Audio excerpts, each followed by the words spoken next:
Abraham उस पल को पूरी तरह से महसूस करने लगता है। उन दोनों के बीच ज़रा भी फासला नहीं होता।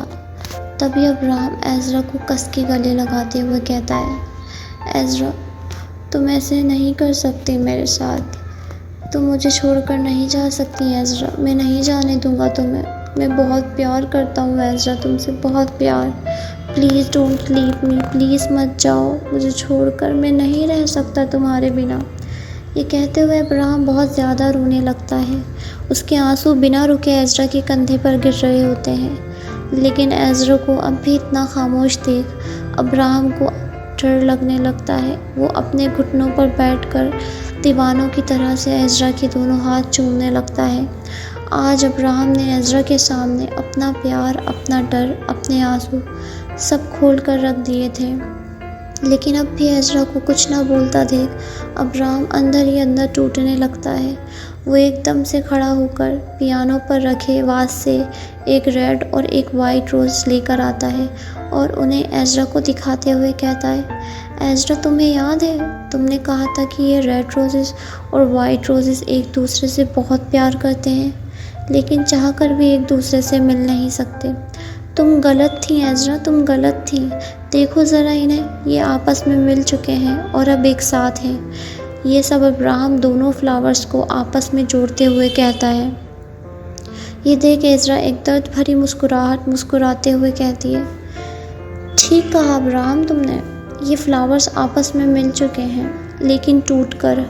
ये कहते हुए एज़रा की आंखों में आंसू चमक रहे होते हैं। लेकिन वहीं एज़रा की बात सुन अब्राहम उन फ्लावर्स को देखने लगता है और उसके आंसू उन फ्लावर्स पर लगातार गिरने लगते हैं, मानो जैसे आज वो फ्लावर्स नहीं टूटे हों बल्कि अब्राहम और एज़रा का रिश्ता टूट गया हो। तभी एज़रा धीमी आवाज़ में कहती है, अब्राहम, मैं जा रही हूँ आज।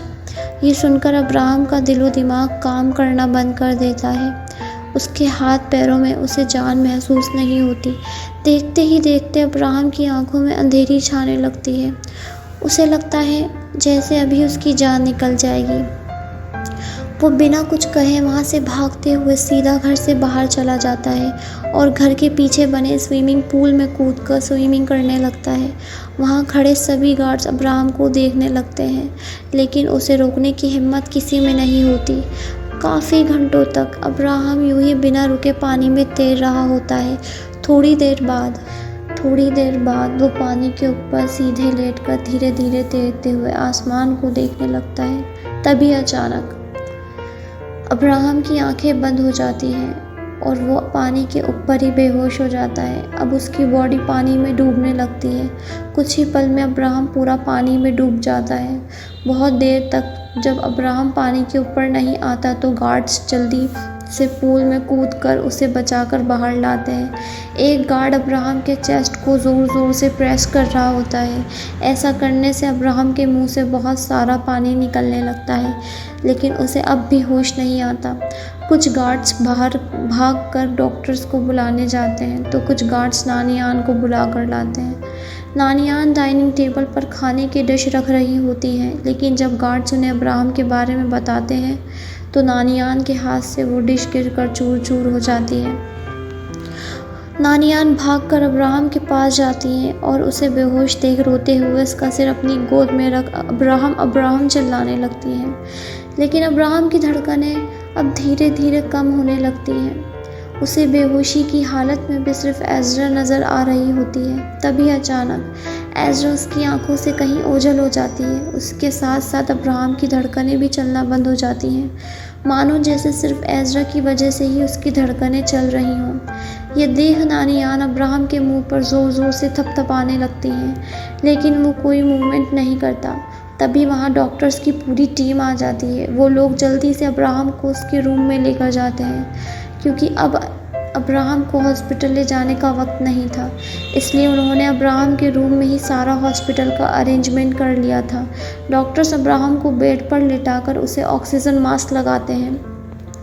लेकिन अब्राहम की बॉडी में ऑक्सीजन नहीं जा पाता क्योंकि उसकी सांसें चलना बंद हो गई थी। ये देख एक डॉक्टर फ़ौरन अब्राहम के चेस्ट पर इलेक्ट्रिक शॉक देने लगता है। शॉक लगने से अब्राहम की बॉडी बेड से ऊपर उछलती है, लेकिन अब भी उसे सांस नहीं आती। उसका दिल धड़कना बंद कर चुका होता है। ये देख वहाँ खड़े सभी डॉक्टर्स डरने लगते हैं, लेकिन एक डॉक्टर अब भी लगातार अब्राहम को इलेक्ट्रिक शॉक दे रहा होता है। उसकी आंसू से लगातार आंसू बह रहे होते हैं। वो डॉक्टर रोते रोते अब्राहम को शॉक दे रहा होता है। तभी वहाँ एज़रा भागती हुई आती है। अब्राहम को ऐसे बेजान पड़ा देख एज़रा ज़ोर से अब्राहम का नाम पुकारती है। अब्राहम! एज़रा की आवाज़ सुन सब उसकी तरफ देखते हैं। डॉक्टर ने भी अब अब्राहम को इलेक्ट्रिक शॉक देने बंद कर दिए थे क्योंकि उसकी बॉडी कोई मूवमेंट नहीं कर रही थी। लेकिन एज़रा की आवाज़ सुन मानो जैसे कोई करिश्मा हो जाता है। अब्राहम का दिल एकदम से धड़कने लगता है।